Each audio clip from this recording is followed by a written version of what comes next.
AutoCAD electrical drawing 30 days master ক্লাসে সবাইকে আবারও স্বাগত জানাচ্ছি। আমাদের কোর্সের প্রায় 2/3 ক্লাস আজকে শেষ হয়ে যাচ্ছে। আজকে আমাদের কোর্সের 20তম ক্লাস এখানে শুরু করতে যাচ্ছি। গত ক্লাসে আমরা দেখেছিলাম যে কিভাবে এই লাইটিং সিস্টেম ক্যালকুলেশন করতে হয় বা লাইটিং সিস্টেম ডিজাইনের কিছু ক্যালকুলেশন দেখেছিলাম, যেটা আমাদের হাউস ওয়ারিং প্রজেক্টের একটা পার্ট ছিল। তো আজকে আমরা হাউস ওয়ারিং প্রজেক্টের সেকেন্ড পার্টটা দেখা ট্রাই করছি, অর্থাৎ আজকে দেখব কীভাবে লোড ক্যালকুলেশন করতে হয়। তো চলুন আমরা কোর্স কন্টেন্টটা যদি একবার দেখা ট্রাই করি। আজকে 20তম দিনে আমরা 3 নাম্বার যে প্রজেক্ট হাউস ওয়ারিং সেটার সেকেন্ড পার্ট আমরা আজকে করার ট্রাই করছি। এখানে লোড ক্যালকুলেশন দেখব কিভাবে করতে হয়। আমরা দেখব যে বিভিন্ন লোডের রেটিংগুলো কেমন হয়ে থাকে। এটা বিএনবিসিতে আমাদের কিছু অ্যাপ্রক্সিমেট রেটিং দেওয়া আছে। দেন আমরা ম্যাক্সিমাম ডিমান্ড এবং ডাইভার্সিটি কী জিনিস সেই সম্পর্কে একটু আইডিয়া নেওয়ার ট্রাই করব। রিস্ক এবং সেফটি ফ্যাক্টর সম্পর্কে জানবো। দেন আমরা দেখব কিভাবে সার্কিট ব্রেকার এবং কেবল সিলেকশন করতে হয়।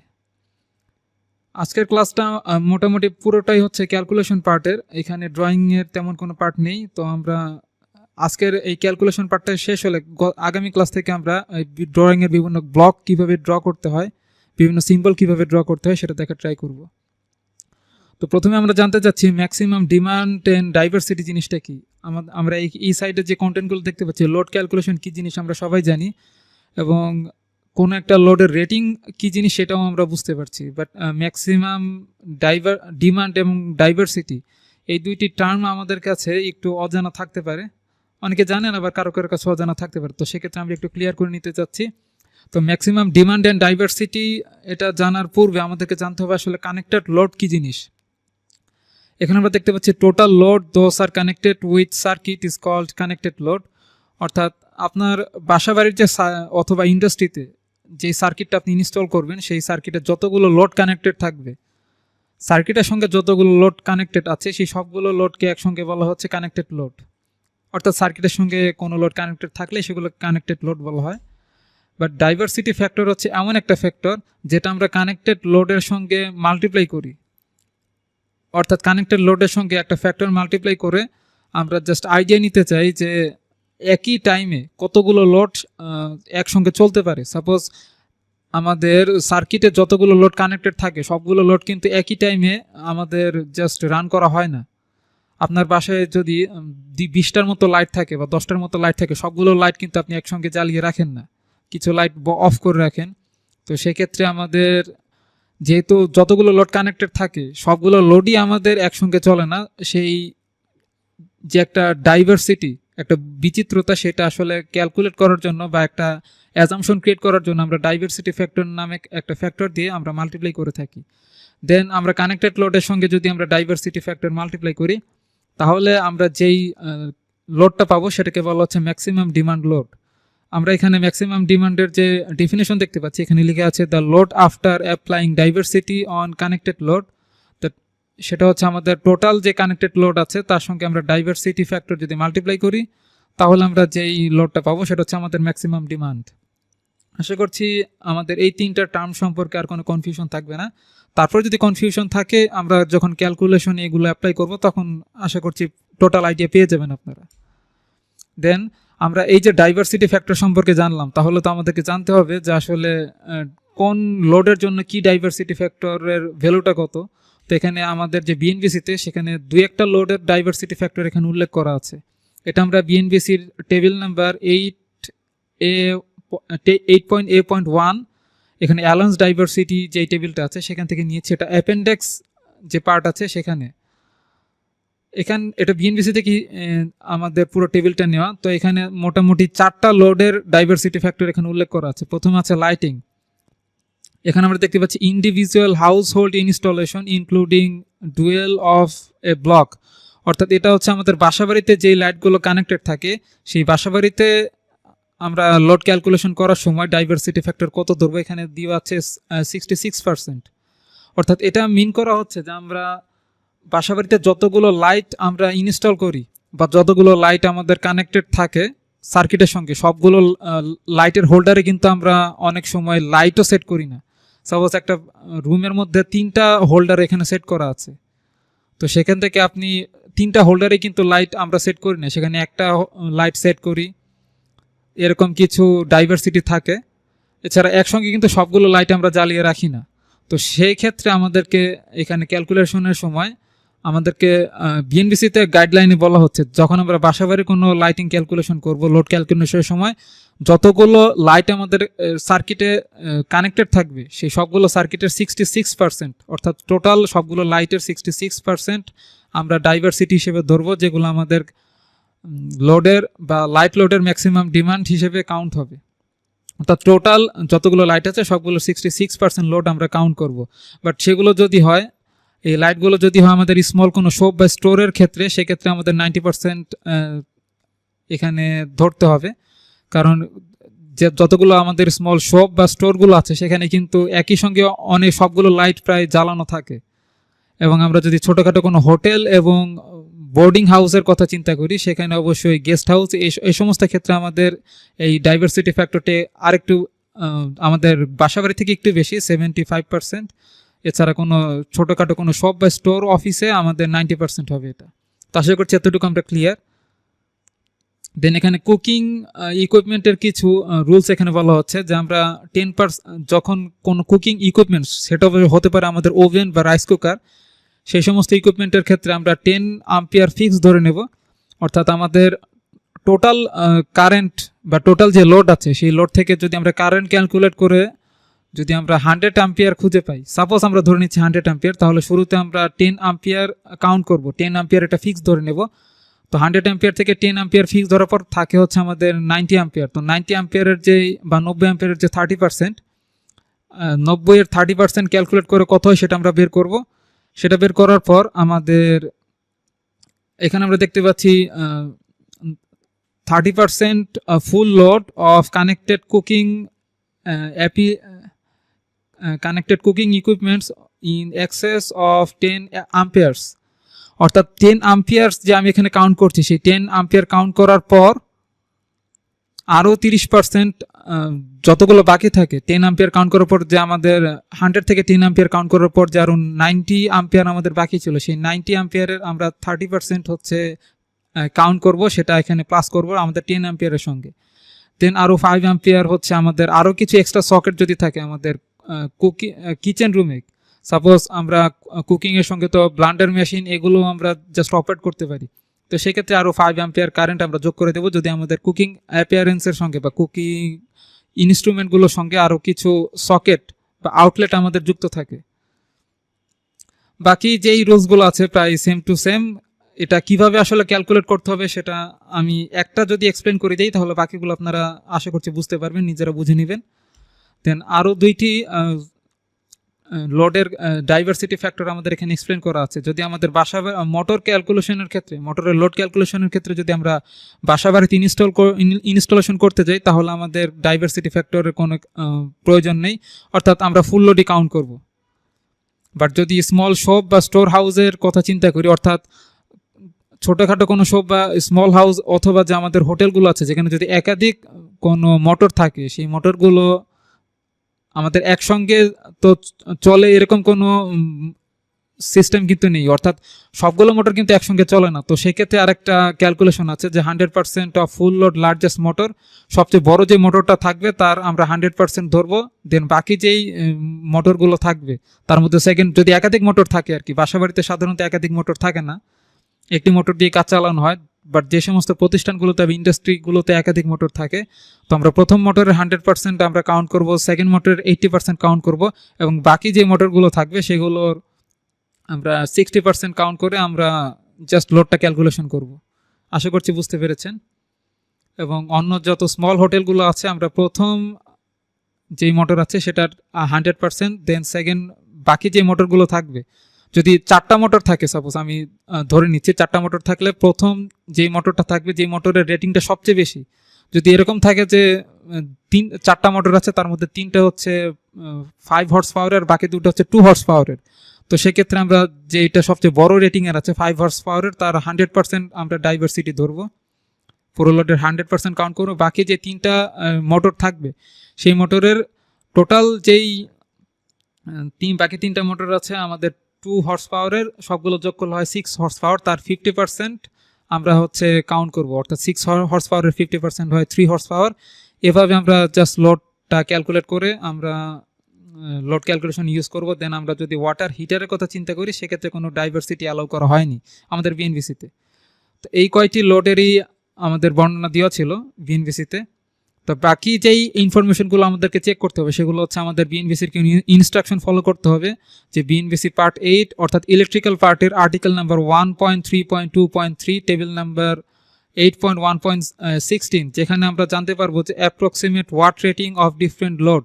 এটা আমরা একটু পরে স্লাইডের আলোচনা শেষ করার পরে আমরা বিএনবিসি যে পিডিএফ বুকটা আছে সেখান থেকে দেখব জাস্ট এই টেবিলটা, যেখানে আমাদের যেই লোডগুলো আমরা ইউজ করব তাদের ওয়াট রেটিংগুলো কত তার একটা অ্যাপ্রক্সিমেট আইডিয়া দেওয়া আছে, যেগুলো ধরে আমরা লোড ক্যালকুলেশন করব।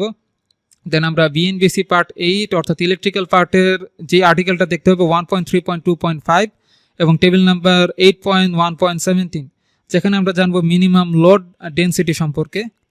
এই মিনিমাম লোড ডেনসিটি আমাদের প্রয়োজন পড়ে যখন আমরা জাস্ট হিসাব করছি না যে একটা ফ্ল্যাটে কি ধরনের লোড থাকবে, একটা ফ্ল্যাটে কত ধরনের লোড থাকবে, কতগুলো লোড আমরা কানেক্ট করব, এই সমস্ত যখন আইডিয়া আমাদের থাকবে না, এরকম কোন একটা ব্লুপ্রিন্ট যখন আমাদের কাছে থাকবে না, তখন অনুমান নির্ভর মিনিমাম যে একটা লোড ক্যালকুলেশন করতে হয় তার একটা প্রসেস, এটা আমরা বিএনবিসি থেকে এক্সপ্লেন করব, তখন আপনারা ক্লিয়ার আইডিয়া পেয়ে যাবেন। দেন আমরা যদি টেবিল নাম্বার 8.1.18 দেখা ট্রাই করি, যেটা আছে আমাদের 1.3.3.2 আর্টিকেলসে, সেখানে আমরা জানতে পারবো যে এক একটা রুমে মিনিমাম কতগুলো সকেট থাকতে পারে, সকেট বা আউটলেট থাকতে পারে, সেই সম্পর্কে আলোচনা আছে। তো আমরা একটু বিএনবিসি থেকে এই আর্টিকেলগুলো একটু দেখা ট্রাই করি। আমরা যদি এখান থেকে বিএনবিসি পিডিএফ বইটা এখানে ওপেন করি, তাহলে এখানে দেখতে পাচ্ছি আমাদের মিনিমাম ডিমান্ড এবং ডাইভার্সিটি সম্পর্কে কিছু আলোচনা আছে। তো এগুলো আমরা একটু নিজেরা পড়ে নিব, কারণ এখানে স্পেসিফিক কিছু ইনফরমেশন দিয়ে এখানে কিছু ডেফিনেশন বা কিছু আলোচনা করা হয়েছে। বাট আমাদের যেই স্পেসিফিক ইনফরমেশনগুলো লাগবে, সাপোজ আমরা দেখেছিলাম যে টেবিল নাম্বার 8.1.16, যেটা আমাদের আর্টিকেল নাম্বার 1.3.2.3-তে আছে, এখানে আমরা দেখতে পাচ্ছি যে আমাদের estimate load of different fitting and fixtures, অর্থাৎ বিভিন্ন টাইপের যে লোড আমরা ইউজ করে থাকি সেই লোডগুলোর ওয়াট রেটিং আমরা কত ধরে নেব। সাপোজ এখানে সিএফএল যে বাল্বের কথা বলা হচ্ছে, এটা হচ্ছে সিএফএল বলতে আমাদের যে এনার্জি বাল্বগুলো থাকে সেগুলোকে মিন করা হচ্ছে। তো এনার্জি বাল্বগুলো কিন্তু অনেকগুলো রেটিংয়ের হতে পারে, সেটা হতে পারে 20 ওয়াটের বা 30 ওয়াটের অথবা 10 ওয়াটের বাল্বও আছে। আমরা আসলে কোনটা ধরে নিব? তো এখানে অ্যাপ্রক্সিমেট কিছু লোডের হিসাব দেওয়া আছে, যে আমরা যদি সিএফএল এই বাল্বগুলো যদি ইউজ করা হয় তাহলে আমরা 5 থেকে 65 ওয়াটের কোনো একটা রেটিং ধরে নিতে পারি। তো এটা আমরা ক্লায়েন্টের সঙ্গে একটু আলোচনা করে নিতে পারি যে কত ওয়াটের লাইট আমরা ইউজ করব, বা অনুমান নির্ভর যদি আমরা 20 ওয়াটের লাইট ইউজ করি তাহলে জাস্ট 20 ওয়াট এখানে আমরা সিলেক্ট করে দেবো। যদি এলইডি বাল্ব হয়ে থাকে, তো এলইডি বাল্বের তো বেশ কিছু রেটিং আছে, এখানে 5 ওয়াট থেকে শুরু করে 10 ওয়াট, 20 ওয়াট এবং 30 ওয়াটেরও বাল্ব আছে। তো এখানে 10 থেকে 6 ওয়াটের বাল্ব এখানে ইউজ করতে বলা হয়েছে। দেন দেখতে পাচ্ছি আমার এখান থেকে 15 অ্যাম্পিয়ারের সকেট। 15 অ্যাম্পিয়ারের সকেট বলতে যেগুলো মিন করা হচ্ছে, যে আমাদের সকেট হচ্ছে 3 পিন যে সকেটগুলো আছে সেগুলো আমাদের 2 ধরনের হয়ে থাকে। আমরা যদি একটু নিচ থেকে দেখা ট্রাই করি, এর সম্পর্কে আলোচনা একটু ছিল নিচের দিকে, যেটাকে বলা হচ্ছে ফ্ল্যাট পিন এবং রাউন্ড পিন সকেট। অর্থাৎ আমরা যদি ওই আউটলেট বা সকেটগুলো দেখা ট্রাই করি, আমরা অনেকেই হয়তো খেয়াল করে থাকবো যে আমাদের 3 পিন সকেটগুলোর কিছু পয়েন্ট থাকে, যেখানে আমাদের পয়েন্টগুলো থাকে হচ্ছে রেক্টেঙ্গুলার আকৃতির, আবার কিছু পয়েন্ট থাকে হচ্ছে রাউন্ড আকৃতির, গোল গোল থাকে। সাপোজ এসি বা হাই ওয়াটের যে লোডগুলো থাকে, সেই এসির কানেকশনের জন্য বা আমাদের যে গিজার কানেকশনের জন্য যেই লোডগুলো বা 3 পয়েন্ট আউটলেটগুলো থাকে, সেখানে আমরা দেখতে পাই যে আমাদের যে পয়েন্টগুলো যেখানে আমরা সকেট বা প্লাগগুলো ঢুকাবো, সেখানে কিছু রাউন্ড ফিগারের বা গোলাকার আকৃতির কিছু হোল থাকে। আমরা যদি ক্লিয়ার হওয়ার জন্য একটু গুগলে সার্চ করি, আমরা গুগলে সার্চ করছি হচ্ছে রাউন্ড টাইপ আউটলেট,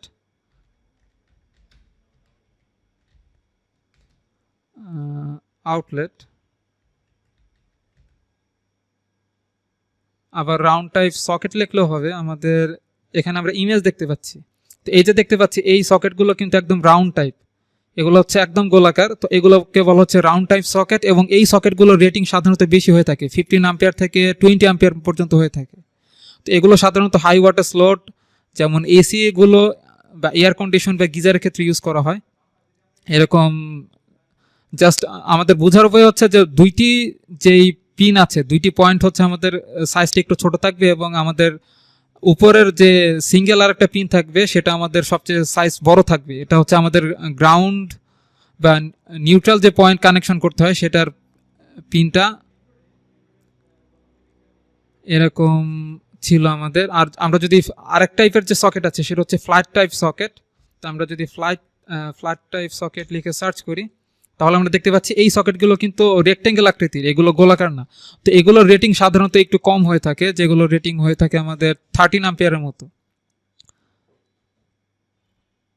জাস্ট এইরকম রেক্টেঙ্গুল আকৃতির কিছু পয়েন্টগুলো থাকবে, তো আমরা আইডিয়া করে দেখে নিলাম। তো এখানে বলা হচ্ছে 15 অ্যাম্পিয়ার সকেট বলতে আমাদের সেই রাউন্ড টাইপ সকেটগুলোকে মিন করা হচ্ছে, যেগুলো রেটিং হচ্ছে আমাদের 1500 অ্যাম্পিয়ার। এছাড়া আমাদের মাইক্রোওয়েভ ওভেন যদি ইউজ করি সেক্ষেত্রে আমাদের 1200 থেকে 1500 অ্যাম্পিয়ার হতে পারে। ওয়াশিং মেশিনের ক্ষেত্রে 350 থেকে 500 ওয়াট, দুঃখিত আমি এগুলো আম্পিয়ার বলছি, এগুলো ওয়াট হবে। টেলিভিশনের রেটিং কত আছে দেন আমরা দেখতে পাচ্ছি সিলিং ফ্যান, দেন কম্পিউটার উইদাউট প্রিন্টার এবং উইথ প্রিন্টার। এছাড়া আমরা এসি মেশিনের জন্য দেখতে পাচ্ছি, এই এসি মেশিন কিন্তু জাস্ট 1 টন এসির জন্য, আমরা জাস্ট 1 টন এসির জন্য ওয়াট রেটিং ধরে নিব 1500 অ্যাম্পিয়ার, যদি সেটা হয় উইন্ডো টাইপ এসি। এগুলো অনেক আগে ইউজ করা হতো, বর্তমানে এগুলো আসলে ইনস্টল করা হয় না। বর্তমানে সবচেয়ে বেশি ইউজ করা হয়েছে স্প্লিট টাইপ এসি, যেগুলোর রেটিং হচ্ছে 1300 ওয়াটের মতো, জাস্ট 1 টন এসির জন্য। আমাদের এসির রেটিং যদি বাড়ে 1.5 টন এসি যদি হয় তাহলে এটার সঙ্গে 1.5 মাল্টিপ্লাই করে যত হবে সেগুলো আমরা ধরে নিব ওয়াট রেটিং। দেন টেবিল ফ্যান, এক্সস্ট ফ্যান, এছাড়া 5 অ্যাম্পিয়ার সকেট বলতে আমাদের যে 2 পিন সকেটগুলো আছে সেগুলো ধরা হচ্ছে 300 ওয়াটের। আমরা আগের দিনে যেই 2 পিন সকেটগুলো ইউজ করতাম সেগুলো হচ্ছে আমাদের 5 অ্যাম্পিয়ার সকেট। দেন ইলেকট্রিক ক্যালেন্ডার, এটা হচ্ছে আমাদের আয়রন যেগুলো আমরা ইউজ করে থাকি, জাস্ট ওই কাপড় চোপড় যে আয়রন করার জন্য। তো এগুলো আমরা ওয়াট সম্পর্কে কিছু ধারণা নিয়ে নিলাম। তো এখন আমরা চলে যাচ্ছি আমাদের এক্সেল শিটে। তো এটা হচ্ছে আমাদের এক্সেল শিট, যেখানে আমরা লোড ক্যালকুলেশন করছি। তো এখানে আমরা সিরিয়াল নাম্বার দিয়ে শুরুতে দিয়ে দিচ্ছি লোড নেম, অর্থাৎ আমরা কি কি লোড ইউজ করছি। আমরা একে একে লোডগুলো এখানে বসিয়েছি। আমরা এলইডি বাল্ব ইউজ করব, সিলিং ফ্যান ইউজ করব, দেন এয়ার কন্ডিশন ইউজ করব একটি, then round type 3 pin socket use করা হবে একটা, দেন আমাদের flat type 3 pin socket use করা হবে television, fridge, computer, exhaust fan এবং ওয়াশিং মেশিন। তো এই ইলেকট্রিক লোডগুলো আমরা ইউজ করছি, যেটা আমাদের গত ক্লাসে আমরা যেই ফ্লোর প্ল্যান ডিজাইনের জন্য বা এই ফ্লোর প্ল্যানটার জন্য যে কিছু লাইটিং সিস্টেম ডিজাইন করছিলাম, তো এই ফ্লোর প্ল্যানটার জন্য যদি আমরা এখন লোড ক্যালকুলেশন করতে চাই, দেন এই ফ্ল্যাটটার জন্য যে লোডগুলো ইউজ করা হবে সেগুলো আমরা এখানে এক্সেল শিটে বসিয়েছি ক্রমান্বয়ে। তো আমরা যদি একটু দেখার ট্রাই করি, এলইডি বাল্ব তো গত ক্লাসে আমরা ক্যালকুলেট করে দেখেছিলাম যে এলইডি বাল্ব আমাদের কতগুলো প্রয়োজন পড়বে। আমরা যদি সেই ফাইলটি একটু ওপেন করি এখান থেকে,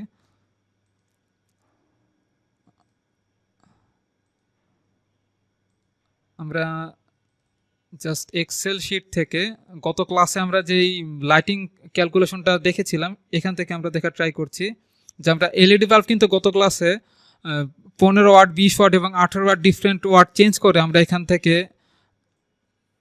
যে লুমেন ক্যালকুলেশনটা কম্পেয়ার করার জন্য বা আমাদের এক্স্যাক্ট কত লুমেন প্রয়োজন একটা রুমের জন্য, সেই রুমের সঙ্গে মিলানোর জন্য ক্যালকুলেশন থেকে আমরা ডিফারেন্ট রুমে এক একটা রুমে এক এক ওয়াটের লাইট ইউজ করছিলাম। বাট এই রকম হিসাবটা আসলে ম্যাক্সিমাম টাইম করা পসিবল হয়ে থাকে না, কারণ আমরা যখন ডিজাইন করব তখন ডিজাইন করার সময় জাস্ট আমরা কানেকশনগুলো দিয়ে দিব, জাস্ট কানেকশনগুলো হিসাব করে লোড ক্যালকুলেশনের জন্য, সার্কিট ব্রেকার এবং কেবল সিলেকশনের জন্য আমরা কতগুলো পয়েন্ট থাকবে সেই পয়েন্টগুলো হিসেব করে জাস্ট হোল্ডার সেট করে দিয়ে চলে যাব। বাট কোন বাল্ব আমরা ইউজ করব কত ওয়াটের সেগুলো কিন্তু জাস্ট আমরা ফিক্স করে দিতে পারি না সবসময়। জাস্ট কানেকশনগুলো যখন দেওয়া থাকে তখন কাস্টমার যারা ফ্ল্যাটে ওনারা আছেন তারা হোল্ডারে নিজেদের ইচ্ছা মতো একটা বাল্ব ওনারা সেট করে থাকেন। তো সবসময় যে ওনারা এই হিসাবগুলো দেখেই আমাদের বাল্বগুলো সেট করবেন ব্যাপারটা সেরকম না। তো সেক্ষেত্রে আমরা অ্যাভারেজ একটি ওয়াটের বাল্ব অ্যাভারেজ আমরা 15 ওয়াটের বাল্ব ধরে নিয়েছি, যেগুলো আমাদের সবচেয়ে বেশি ইউজ করা হয় অ্যাভেলেবেল।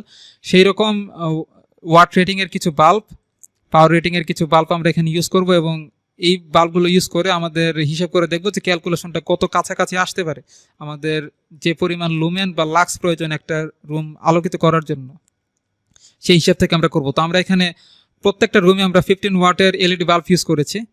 সেখান থেকে আমরা এখানে দেখতে পাচ্ছি যে আমাদের লাইট নাম্বার এখানে আমরা সিলেক্ট করে রেখেছি, যে একটা রুমে আমাদের 4টা, একটা এরকম এক একটা রুমে আমাদের different number of just bulb use করা হয়েছে। তো সবগুলো মিলে আমরা দেখতে পাচ্ছি সবগুলো যোগ করলে মোট 18টা বাল্ব আমাদের প্রয়োজন পড়বে ওই ফ্ল্যাটটা লাইটিং করার জন্য। তো এখান থেকে যেহেতু আমরা ক্যালকুলেট করে 18টি বাল্বের হিসাব আমরা পেয়েছি, তো এটা আমরা এখন ক্লোজ করে দিচ্ছি। তো এখানে আমরা বাল্ব ইউজ করছি 18টা, জাস্ট কোয়ান্টিটি হচ্ছে আমাদের 18।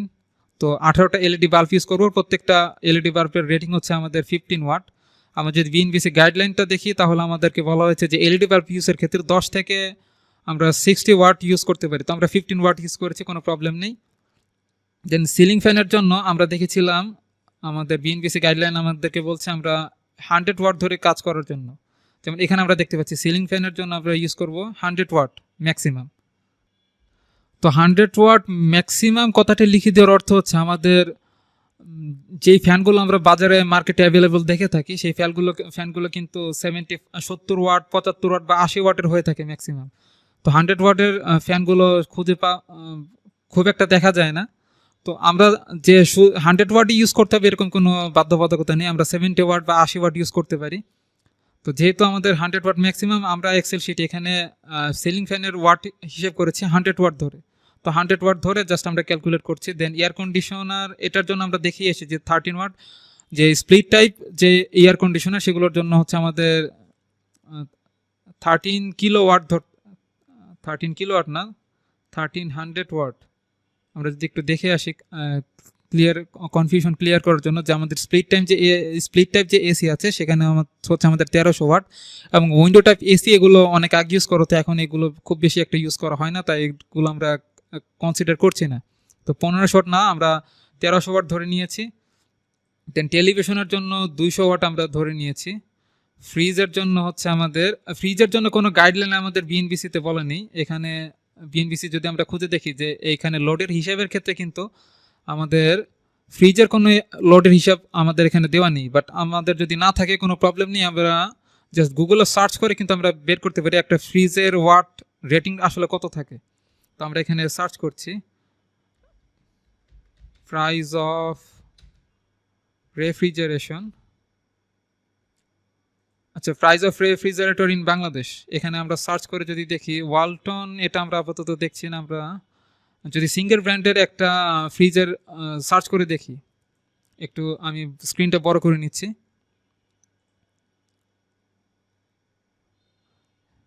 আমরা একটু বেশি ক্যাপাসিটির একটা ফ্রিজ দেখি, এগুলো দেখতে পাচ্ছি 208 লিটারের। তো আমরা যদি 333 লিটারের একটি ফ্রিজ দেখা ট্রাই করি, সাপোজ এটা যদি আমরা চেক করে দেখি এটার ওয়াট রেটিং কত। তো এখানে নিচের দিকে ইনফরমেশন দেওয়া আছে আমাদের 333 লিটার ফ্রিজের স্পেসিফিকেশন। একদম নিচে আমরা দেখতে পাচ্ছি যে এনার্জি কনজাম্পশন, এটা দেখতে পাচ্ছি 120 ওয়াট। তো সবসময় যে আসলে 120 ওয়াট হবে এরকম কোনো বাধ্যবাধকতা নেই। আসলে এক এক ব্র্যান্ডের যে ফ্রিজ, এক এক ব্র্যান্ডে হচ্ছে আমাদের এক এক ওয়াট রেটিং থাকে, এনার্জি কনজাম্পশন এক এক থাকে। তো আমরা তো একজ্যাক্ট যে 120ই ধরে নিব এরকম কোনটা আসলে অ্যাকচুয়াল প্র্যাকটিস না, কারণ এক এক ব্র্যান্ডে এক এক ধরনের রেটিং থাকতে পারে। এছাড়া ফ্রিজের যে সাইজ সেটার উপর অনেকখানি ভেরি করে, ছোট ফ্রিজের জন্য আমাদের ওয়াট রেটিং কমে যেতে পারে, বড় ফ্রিজের জন্য বেশি হতে পারে। তো এটা যেহেতু ভ্যারি করে আমরা অনুমান নির্ভর একটা ধরে নিচ্ছি। আমাদের 120 ওয়াট যেহেতু ছিল, আমরা এখানে ধরে নিচ্ছি জাস্ট 150 ওয়াট।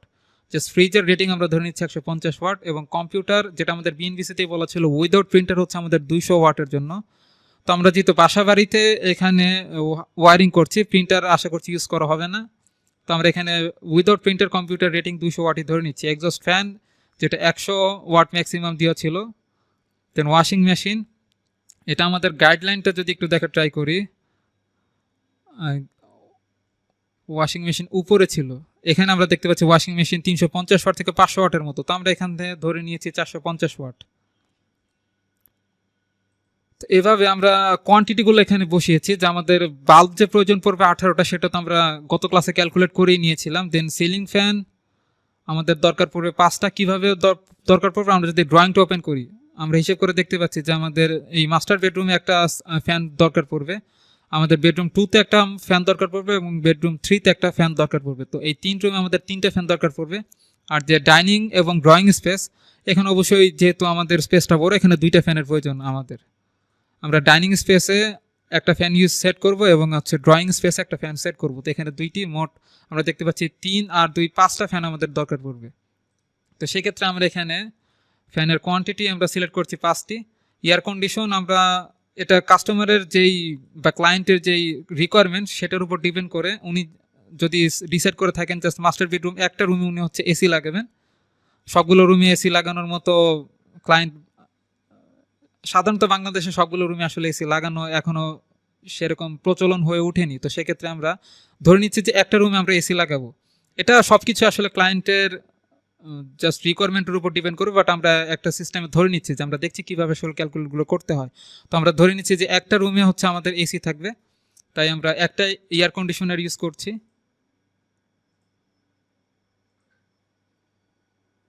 হ্যাঁ, এয়ার কন্ডিশন ধরে নিচ্ছি একটি। দেন আমরা round pin 3 pin round 3 pin outlet বা সকেট যেগুলো 3 পিন সকেট যেগুলো হাই ওয়াটের সকেট যেগুলো, সেগুলো আমরা একটা ধরে নিচ্ছি। এই একটা আমরা রাখতে পারি যে আমাদের যে কিচেন রুম থাকে সেই কিচেন রুমে আমরা কোনো রাইস কুকার বা ওভেনের জন্য এই 3 পিন বা রাউন্ড শেপের 3 পিন যে সকেট আছে সেটা এখানে সিলেক্ট করে রাখতে পারি, তাই আমরা একটাই নিয়েছি। এগুলো হচ্ছে এসি এবং সেই হাই ওয়াটেজ লোড ছাড়া ইউজ করা হয় না। দেন 3 পিন আউটলেট যেটা লো ওয়াটেজ আউটলেট, সেগুলো আমরা 11টা সিলেক্ট করেছি। তো 11টা কেন আমরা সিলেক্ট করলাম সেটা আমরা বিএনবিসি গাইডলাইনগুলো যদি ফলো করি, এখান থেকে আমরা যদি 4547 পেজ থেকে আমরা যদি আরেকটু নিচে যাই, এগুলো হচ্ছে আমাদের মিনিমাম লোড ডেন্সিটি। এটা সম্পর্কে আমরা স্লাইডে হালকা আলোচনা ছিল, বিস্তারিত আলোচনা করব বলেছিলাম, বাট আমরা একটু লোডের আলোচনাটা শেষ করে আসি। নিচের দিকে যদি আমরা যাই,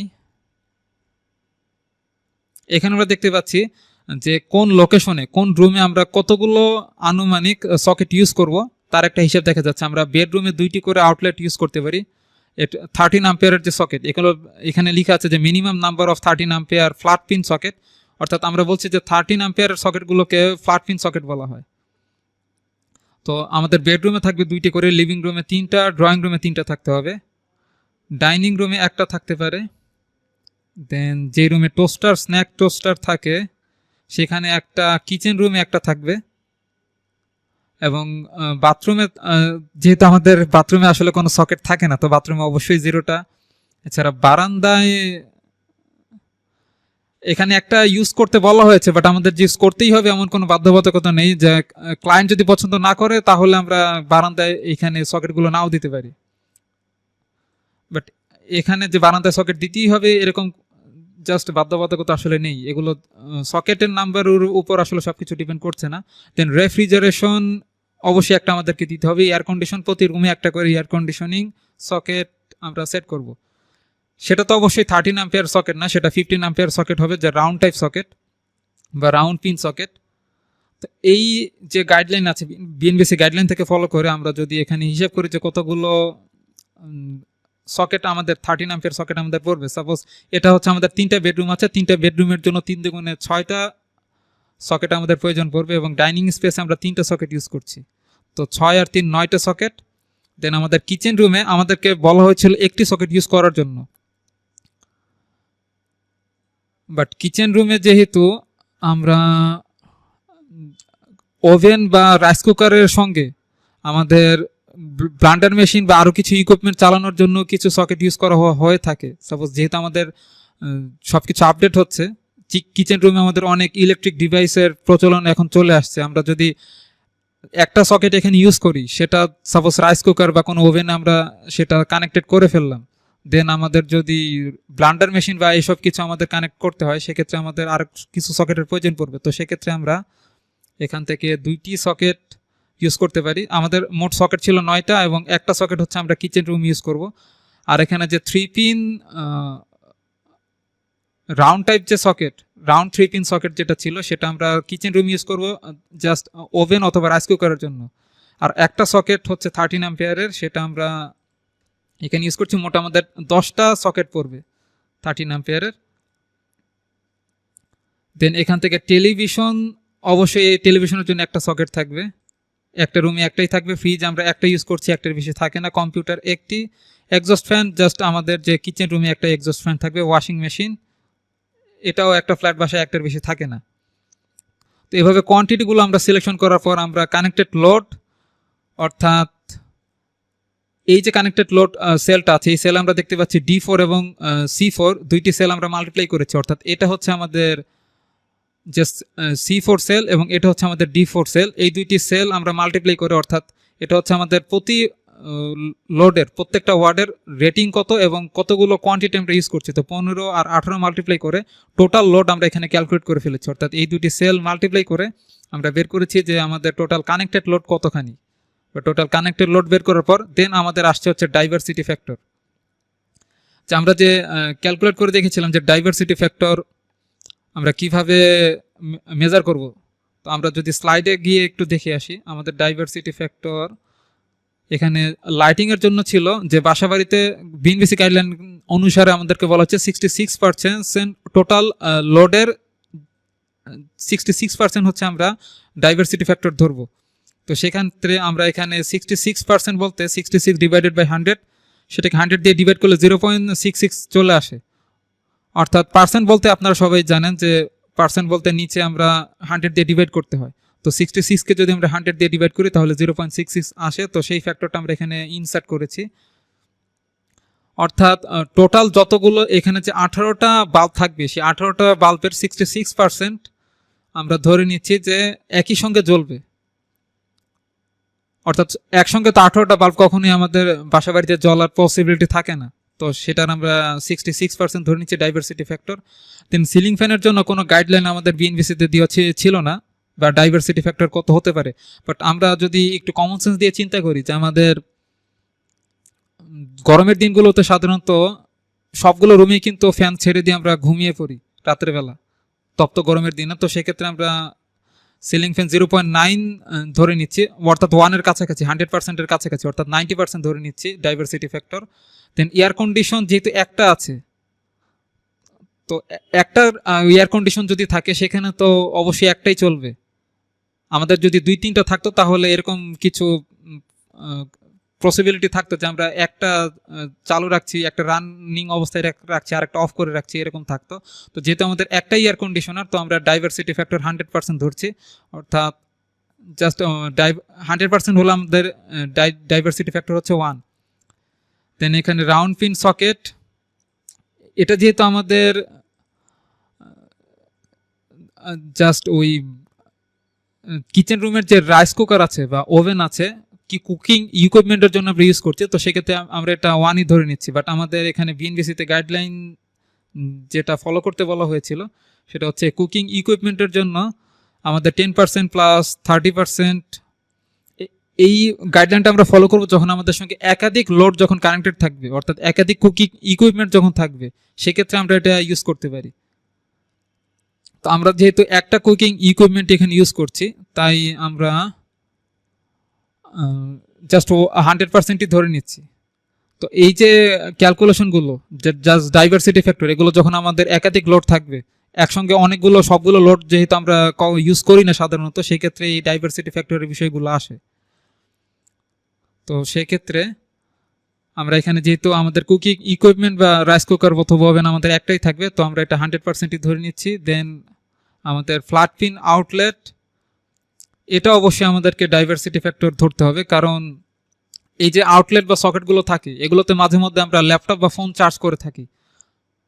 তো একসঙ্গে কতগুলো সকেট আমরা ইউজ করি, যদিও বা প্রত্যেকটা রুমে অ্যাভেলেবেল থাকে, আমাদের জাস্ট আমাদের সুবিধার জন্য বা ফিজিক্যাল কমফোর্টের জন্য আমরা প্রত্যেকটা রুমেই সকেট সেট করতে চাই বা ক্লায়েন্টের সুবিধা অনুযায়ী যেন যে কোনো রুমে থেকেই তারা চার্জ দিতে পারে, ফোন বা ল্যাপটপ চার্জ দিতে পারে সেই সুবিধার জন্য। বাট সবগুলো সকেট তো আসলে ইউজ করা হয়ে থাকে না, তো সেক্ষেত্রে আমাদের অবশ্যই এই 3 পিন সকেটের বা আউটলেটগুলোর যে ডাইভার্সিটি ফ্যাক্টর সেটা আমরা 10% ধরে নিচ্ছি। অর্থাৎ এটা কমন সেন্স দিয়ে আমরা বুঝতে পারি যে সাধারণত খুব কম দুই একটা হয়তো সকেট আমরা ইউজ করে থাকি চার্জ দেওয়ার জন্য, আমাদের ফোন অথবা ল্যাপটপ চার্জ দেওয়ার জন্য, অথবা আমাদের 3 পিন সকেটের যে রেটিং আছে 1300 আম্পিয়ার, এই 1300 আম্পিয়ার কিন্তু আসলে ইউজ করা হয়ে থাকে না যখন আমরা সিম্পল কিছু চার্জ দেই আমাদের ফোন এবং ল্যাপটপগুলো, সেগুলো খুব কম কারেন্ট খরচ করে। তো সেগুলো তো আমাদের যে 2 পিন সকেট আছে সেগুলো ইউজ করলে হয়ে যায়। বাট আমরা যেহেতু এখানে সবগুলো 3 পিন সকেট ইউজ করছি, তাই আমরা ডাইভার্সিটি ফ্যাক্টর এখানে 10% ধরেছি। বাট আমরা যদি এখানে কিছু 2 পিন সকেট ইউজ করতাম তাহলে আমরা 20% ধরেও কাজ করতাম, কারণ 20%-এর ক্ষেত্রে আমরা ওয়াট রেটিং 300 ধরে নিতাম। যদি আমরা এটা একটু বেশি ধরে নিই তাহলে কিন্তু আমাদের ওয়াট রেটিং অনেক চলে আসবে। এখানে দেখতে পাচ্ছি আমাদের কানেক্টেড লোডের ডিমান্ড চলে আসছে 13,000 ওয়াট, অর্থাৎ 30 কিলোওয়াট চলে আসছে। তো 30 কিলোওয়াট এটা তো অনেক বেশি লোড হয়ে যাচ্ছে।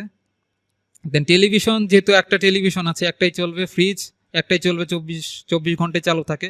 কম্পিউটার যেহেতু একটাই আছে আমাদের, একটাই চলতে থাকবে 100%। দেন এক্সস্ট ফ্যান একটা আছে, একটাই চলবে, এবং ওয়াশিং মেশিন সবগুলো আমরা 100% ধরে নিচ্ছি।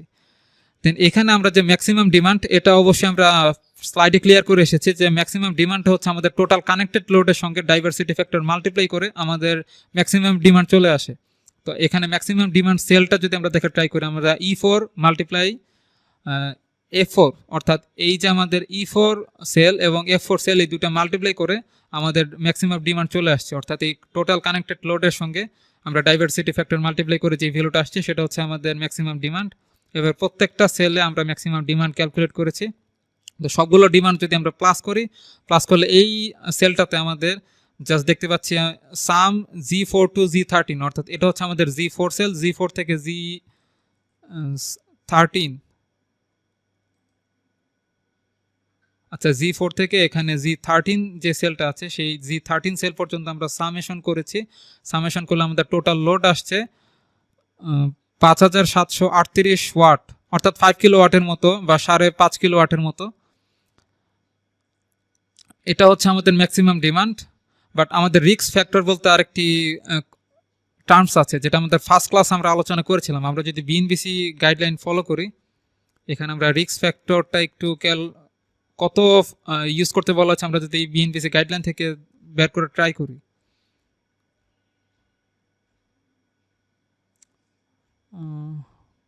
আর একটু নিচে যেতে হবে আমাদের, আমার কারেন্ট ক্যালকুলেশন যে একটা অপশন আছে সেখানে গিয়ে আমরা দেখতে পাবো।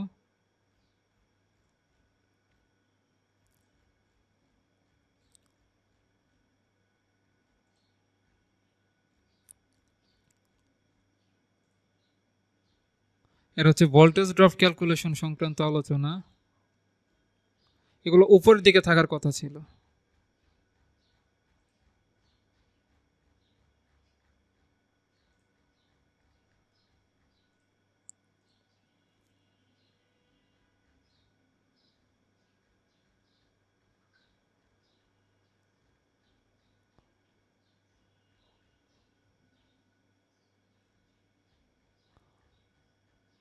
আমরা আরেকটু উপরে যাচ্ছি।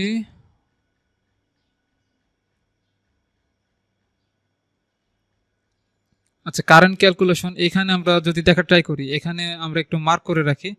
আমাদের এখানে বলা হচ্ছে রিস্ক ফ্যাক্টর বা সেফটি ফ্যাক্টর হচ্ছে 1.6, অর্থাৎ 65% হচ্ছে আমাদের ইনক্রিজ করে নিতে হবে। রিস্ক ফ্যাক্টর বা সেফটি ফ্যাক্টরটা হচ্ছে সেই ফ্যাক্টরটা যে আমরা আমাদের ক্যালকুলেশনের সুবিধার্থে, সাপোজ এখন আমরা যে লোডগুলো বর্তমানে এখানে কানেক্টেড দেখতে পাচ্ছি, বা যে লোডগুলো আমরা অ্যাজাম্পশন করে নিয়েছি যে এই লোডগুলো আমাদের কানেক্টেড থাকতে পারে, ভবিষ্যতে কিন্তু আরও কিছু লোড সামনে অ্যাড হতে পারে। অর্থাৎ ক্রমান্বয়ে সামনে যত সময়ের সঙ্গে সঙ্গে আমরা কিন্তু আমাদের বাসাবাড়িতে বা ইন্ডাস্ট্রিতে নতুন নতুন লোড কিন্তু আমরা অ্যাড করি, নতুন নতুন কিছু ডিভাইস আমরা ইলেকট্রিক ডিভাইস আমরা কানেক্টেড করি, সেক্ষেত্রে লোডের পরিমাণ কিন্তু বেড়ে যায়। তো সেই হিসেবে আমাদের সেফটি ফ্যাক্টর হিসেবে বা রিস্ক ফ্যাক্টর হিসেবে আমাদের একটু কিছু সামান্য কিছু বেশি ক্যালকুলেট করে যত আমাদের লোড আসে তার থেকে কিছু বেশি আমাদের হিসেব করতে হয়। তো বিএনবিসি গাইডলাইন আমাদেরকে বলছে যে আমরা 65% এক্সট্রা, বর্তমানে যত লোড আছে তার থেকে 65% এক্সট্রা নিতে। বাট 65% আমাদের জন্য একটু বেশি হয়ে যায়, এত বেশি নেওয়াটা আসলে ডিফিকাল্ট। সেক্ষেত্রে আমরা যদি এনএফপিএ রুলসটা ফলো করি, আমাদের এনএফপিএ যে গাইডলাইন আছে সেই এনএফপিএ গাইডলাইনে বলা হচ্ছে যে আমরা যদি রিস্ক ফ্যাক্টর বা সেফটি ফ্যাক্টর 1.25 অর্থাৎ 25% আমরা বেশি নিই তাহলে আমাদের চলবে। তো আমরা এনএফপিএ গাইডলাইনটাই ফলো করছি, যেহেতু বিএনবিসি এটা আমাদের একটু বেশি এক্সেস হয়ে যাচ্ছে। তো আমরা যেহেতু আমরা একটা স্ট্যান্ডার্ড ফলো করছি, ইন্টারন্যাশনাল স্ট্যান্ডার্ড, তো এটাতে ইউজ করলে কোনো প্রবলেম নেই। আমরা এনএফপিএ স্ট্যান্ডার্ড ফলো করে জাস্ট 1.25 সেফটি ফ্যাক্টর মাল্টিপ্লাই করছি। অর্থাৎ এই যে আমাদের ফাইনাল লোড, এটা যদি আমরা সেল দেখা ট্রাই করি, আমাদের G17, এটা হচ্ছে আমাদের G17 সেলটা। তো এই G17 সেলের সঙ্গে আমরা দেখতে পাচ্ছি মাল্টিপ্লাই করছে 1.25। জাস্ট এই সেলটার সঙ্গে 1.25 মাল্টিপ্লাই করে যেই ভ্যালুটা আসছে সেটা হচ্ছে আমাদের ফাইনাল লোড। দেন এই ফাইনাল লোড থেকে অবশ্যই আমাদের কারেন্ট বের করতে হবে, যেই কারেন্ট বের করে আমরা অবশ্যই সার্কিট ব্রেকার এবং কেবল সিলেকশন করব। তো কারেন্ট বের করার যে ফর্মুলা হচ্ছে সেটা হচ্ছে আমরা পাওয়ার, অর্থাৎ এই যে লোডটা আমরা ক্যালকুলেট করছি এটা হচ্ছে আমাদের পাওয়ার, এটা ওয়াটে আছে। তো আমরা পি ব্র্যাকেটে ডাব্লিউ লিখেছি, অর্থাৎ ওয়াট ইউনিটে আমাদের পাওয়ারকে ডিভাইড করতে হবে ভোল্টেজ এবং পাওয়ার ফ্যাক্টর দিয়ে। এখানে 0.9 হচ্ছে আমাদের পাওয়ার ফ্যাক্টর। তো আমরা এই পাওয়ারটাকে ভোল্টেজ আমরা ধরে নিচ্ছি স্ট্যান্ডার্ড 230 ভোল্ট বিএনবিসি রুলস অনুসারে। তো জাস্ট পাওয়ারটাকে আমরা 230 দিয়ে ডিভাইড করছি। সাপোজ এখানে যদি আমরা সেলটাতে যদি আমরা দেখা ট্রাই করি, এখানে আমরা J8 সেলটা, অর্থাৎ এই সেলটা হচ্ছে আমাদের J8 সেল। এই J8 সেলে যে ভ্যালুটা আছে সেটাকে আমরা ডিভাইড করছি 230 মাল্টিপ্লাই 0.9। 0.9 হচ্ছে আমাদের সেই পাওয়ার ফ্যাক্টর, এটা আমরা মাল্টিপ্লাই করছি ভোল্টেজের সঙ্গে, এবং সেটা আমরা এই পাওয়ারটাকে ডিভাইড করে আমরা ক্যালকুলেট করে ফেলছি আমাদের লোড কারেন্ট। তো এটাই হচ্ছে আমাদের সেই লোড কারেন্ট। এই লোড কারেন্টের উপর ডিপেন্ড করে হচ্ছে আমাদের কেবল এবং সার্কিট ব্রেকার সিলেকশন করতে হবে। তো শুরুতে যদি আমরা সার্কিট ব্রেকার সিলেকশন করার প্রসিডিউরটা দেখা ট্রাই করি, এখান থেকে আমরা স্লাইডে ফিরে যাচ্ছি। আমরা কেবল অ্যান্ড সার্কিট ব্রেকার সিলেকশনের ক্ষেত্রে যদি আমরা বিএনবিসি ইনস্ট্রাকশন ফলো করার জন্য যদি আমরা কেবল সিলেকশন করতে যাই, তাহলে কিছু রুলস আমরা দেখতে পারবো যে ভোল্টেজ ড্রপ কি, পারমিসেবল ভোল্টেজ ড্রপ কত এবং কিভাবে কেবল সিলেকশন করব সেই সংক্রান্ত একটা আর্টিকেল আছে। বাট কেবল সিলেকশনটা আমি একটু পরে আসছি। আমরা যদি সার্কিট ব্রেকারের লিস্টটা দেখা ট্রাই করি, যে আমরা তো দেখে আসছি যে আমাদের কারেন্টের ভ্যালু আসছে প্রায় 34 আম্পিয়ারের মতো। তো এখন যদি আমরা সার্কিট ব্রেকার সিলেকশন করতে যাই তাহলে কিন্তু এক্স্যাক্ট 34 আম্পিয়ার সার্কিট ব্রেকার কিন্তু মার্কেটে অ্যাভেলেবেল নেই। তো এখানে কিছু লিস্ট দেখতে পাচ্ছি আমরা, সাধারণত এমসিবি বা মিনিয়েচার সার্কিট ব্রেকারগুলো কত আম্পিয়ারের রেটিং বাজারে অ্যাভেলেবল থাকে, 6 আম্পিয়ার, 6, 10, 16, 20, 25, 32, 40, দেন 50, 30, 63। তো এই আম্পিয়ার রেটিংয়ের সার্কিট এমসিবিগুলো সাধারণত অ্যাভেলেবেল থাকে। এটা যদিও আমাদের ব্র্যান্ড বা ম্যানুফ্যাকচারিং কোম্পানি অনুসারে ভ্যারি করে। কিছু কোম্পানি আমাদের 55 আম্পিয়ারের সার্কিট ব্রেকারও ক্রিয়েট করতে পারে, এটা কোনো বিষয় না। বাট সাধারণত কমন যে ব্র্যান্ডটা আছে আমাদের এবি ব্র্যান্ড বা এবিবি ব্র্যান্ড আছে, সেই এবিবি ব্র্যান্ডের যে সার্কিট ব্রেকার রেটিংগুলো, লিস্টগুলো, সেগুলো আমরা এখানে দেখতে পাচ্ছি। তো এগুলো বেশ কমন। তো আমরা যেহেতু আমাদের কারেন্ট রেটিং এসেছে 34 আম্পিয়ার, তো আমরা তো এখান থেকে 32 তো নিতে পারবো না, অবশ্যই একদম কম নেওয়া যাবে না, প্রয়োজন একটু বেশি নিতে হবে। তো আমরা এখানে 40 আম্পিয়ারের যে সার্কিট ব্রেকার সেটা সিলেক্ট করতে পারি। তো সেক্ষেত্রে আমরা যদি এক্সেল শিটে চলে যাই, যেহেতু আমাদের কারেন্ট চলে আসছে 34 আম্পিয়ারের মতো, তো আমরা সার্কিট ব্রেকার সিলেকশন করছি 40 আম্পিয়ারের।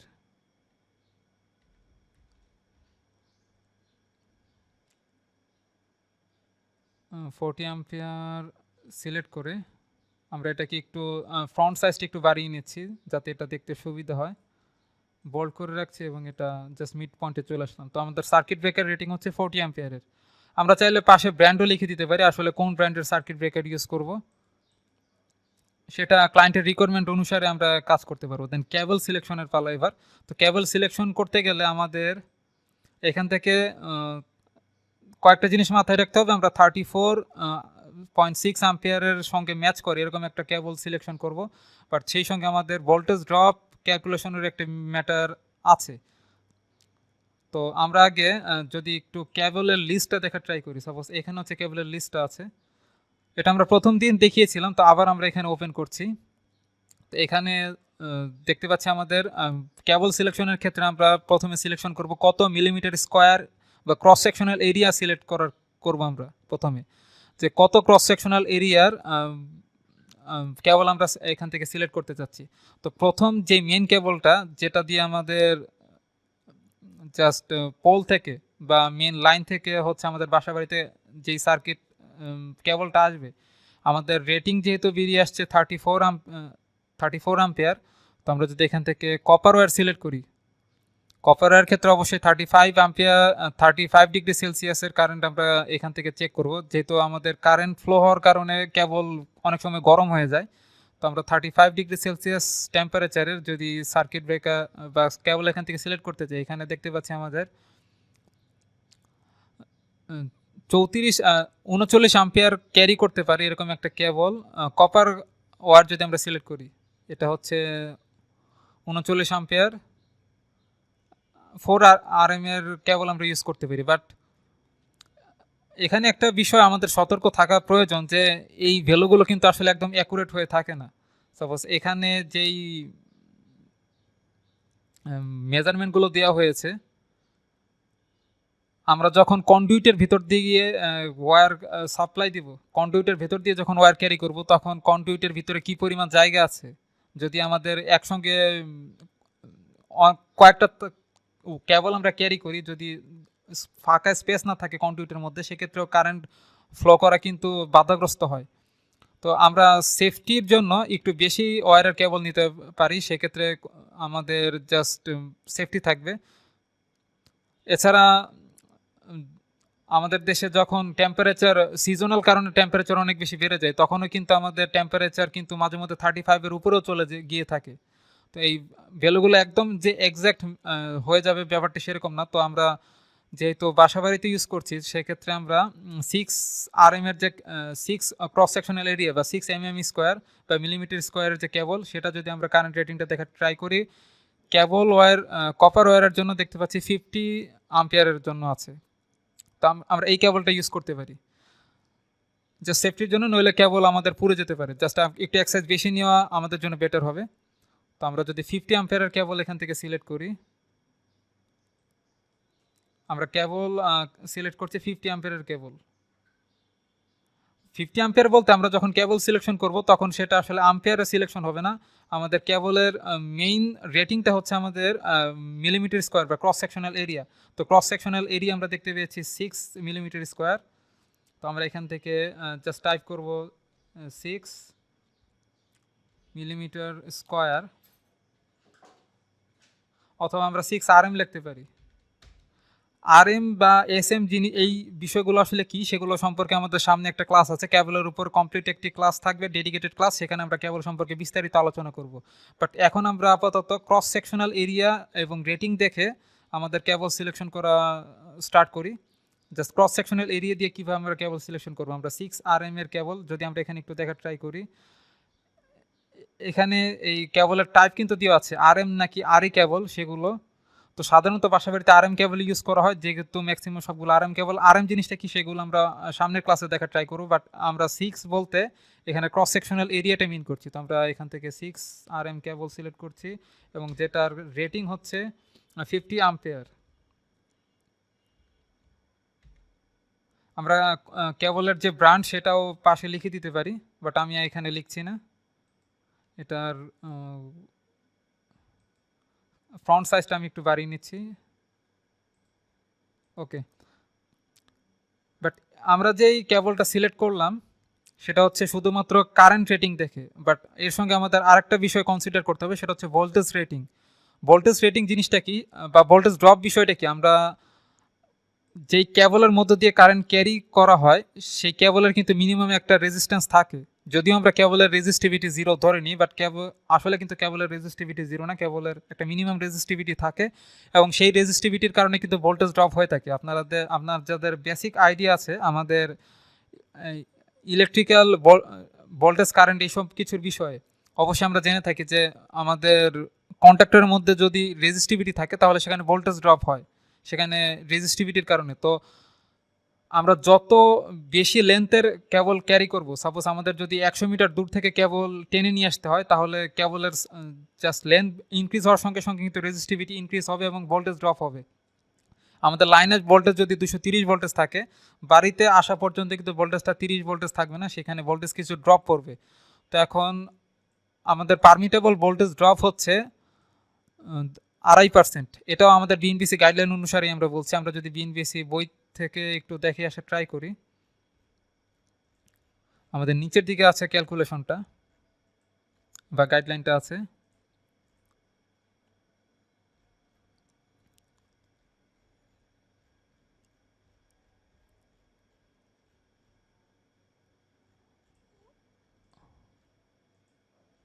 ওকে, আর একটু উপরে থাকার কথা ছিল এখানে।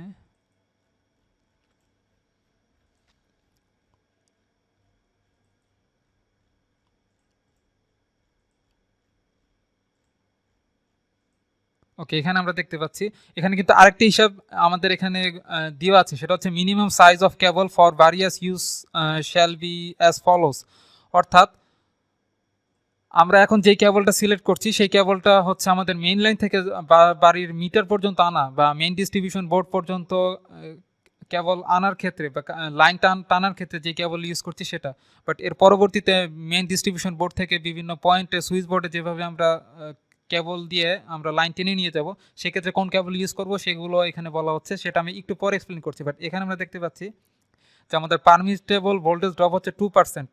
অর্থাৎ আমরা এমনভাবে কেবল সিলেকশন করব যে আমাদের মেন লাইন থেকে আমাদের পয়েন্ট পর্যন্ত বা লোড পর্যন্ত যখন কেবল দিয়ে যখন লাইন ক্যারি করে নিয়ে আসছি, সেক্ষেত্রে পুরো লাইনে আমাদের 25%-এর বেশি ভোল্টেজ ড্রপ হওয়া যাবে না।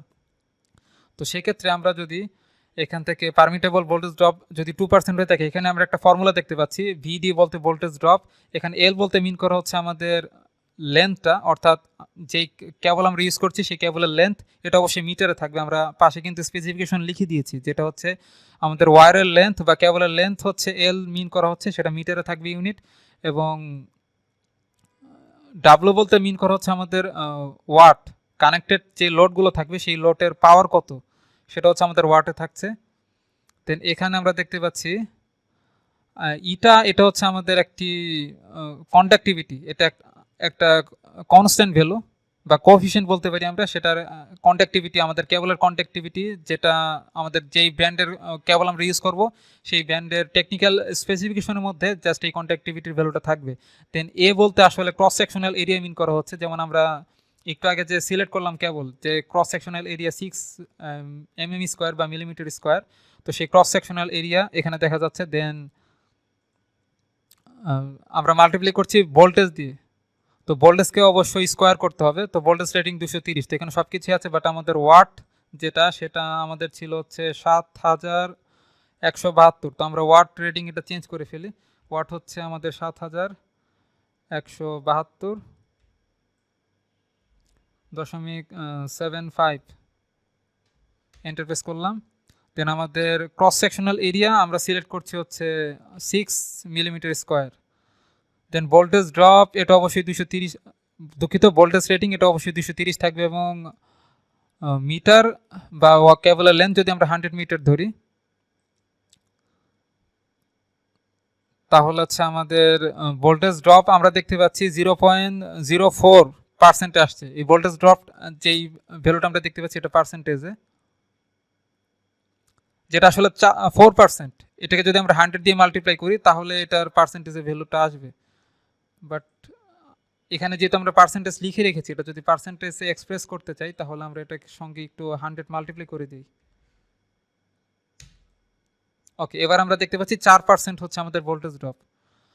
তো এখানে এই সেলটাতে আসলে আমরা তেমন কিছুই করিনি, এখানে যে ফর্মুলাটা আছে সেই ফর্মুলা অনুসারে আমরা সব কিছু মাল্টিপ্লিকেশন এবং ডিভাইড করেছি, যেই ভ্যালুগুলো যেই সেলগুলোতে আছে সেই সেলগুলো ইউজ করে, তেমন কিছুই না। এখন যেটার ভ্যালু হচ্ছে আমাদের ফ্র্যাকশনাল ভ্যালু আসতো, তো 100 মাল্টিপ্লাই করে আমরা সেটাকে পার্সেন্টেজে নিয়ে আসলাম। তো এটা দেখতে পাচ্ছি 4%, যেটা আমাদের পারমিটেবল যে ভোল্টেজ ড্রপ 2.5% তার থেকে কিন্তু বেশি হয়ে যায়। তো সেক্ষেত্রে যদি সাধারণত 100 মিটার দূর থেকে আমরা কেবল ক্যারি করে নিয়ে আসি না বা লাইন ক্যারি করে নিয়ে আসি না, বাট আমরা যদি এই লেন্থ একটু কমিয়ে দিই, যদি আমরা ইউজ করি 10 মিটার দূর থেকে যদি আমরা এটা নিয়ে আসি, তাহলে দেখতে পাচ্ছি আমাদের ভোল্টেজ ড্রপ কিন্তু কমে একদম 0.4% হয়ে গেল।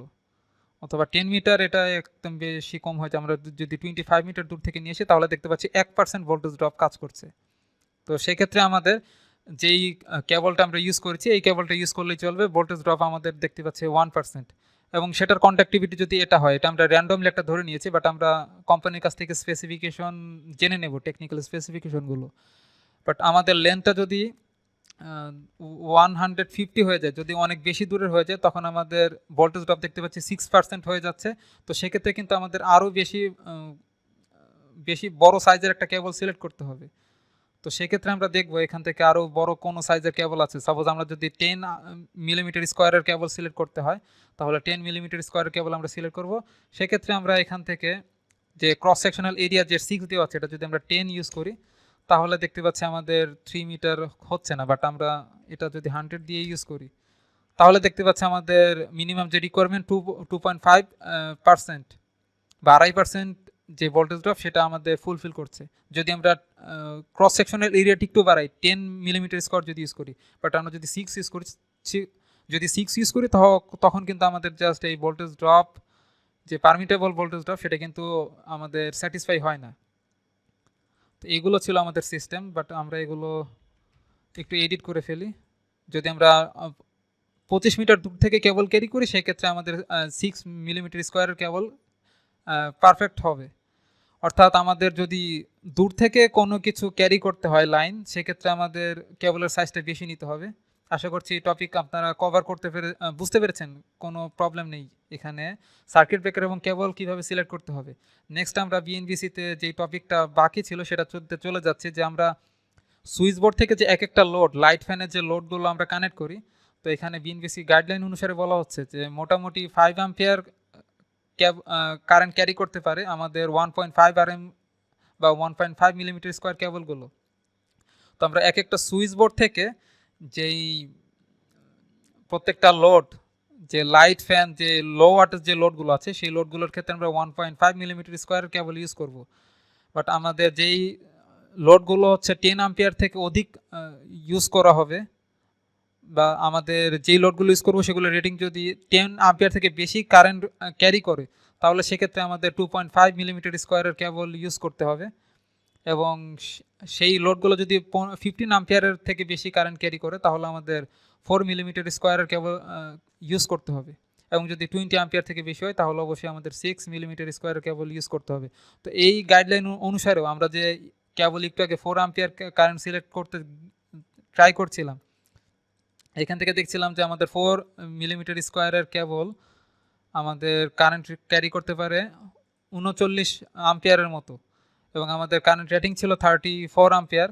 বাট আমাদের বিএনবিসির রুলসটা কিন্তু বলছে যে আমাদের 20 অ্যাম্পিয়ারের যদি অধিক কেবল হয়, তাহলে বা 20 অ্যাম্পিয়ারের যদি অধিক কারেন্ট যদি ক্যারি করে, তাহলে সেই কেবলটা অবশ্যই 6 মিলিমিটার স্কোয়ার ইউজ করতে হবে। তো সেক্ষেত্রে আমরা 6 মিলিমিটার ইউজ করছি, আর কোনো প্রবলেম থাকলো না।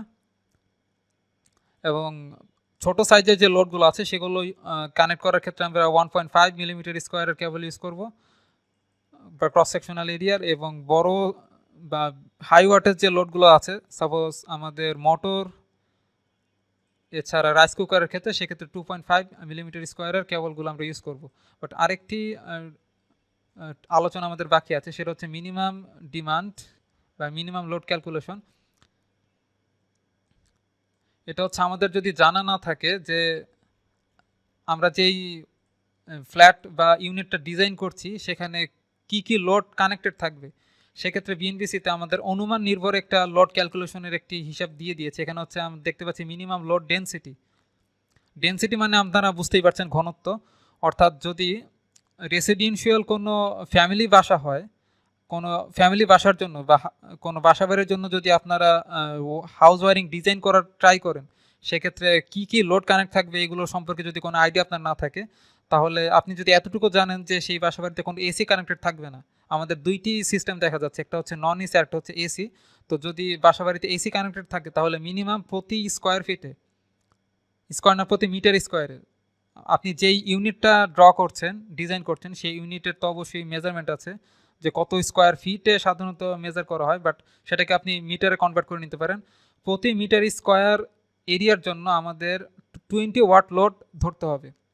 সাপোজ কোনো একটা ফ্ল্যাটের এরিয়া যদি হয় আমাদের 100 মিটার স্কোয়ার, তাহলে অবশ্যই আমরা 100 মাল্টিপ্লাই 20, যদি সেটা ফ্যামিলির বাসা হয়ে থাকে সেটাকে 20 দিয়ে মাল্টিপ্লাই করে 100 মাল্টিপ্লাই 20 হচ্ছে আমাদের 2000 ওয়াট।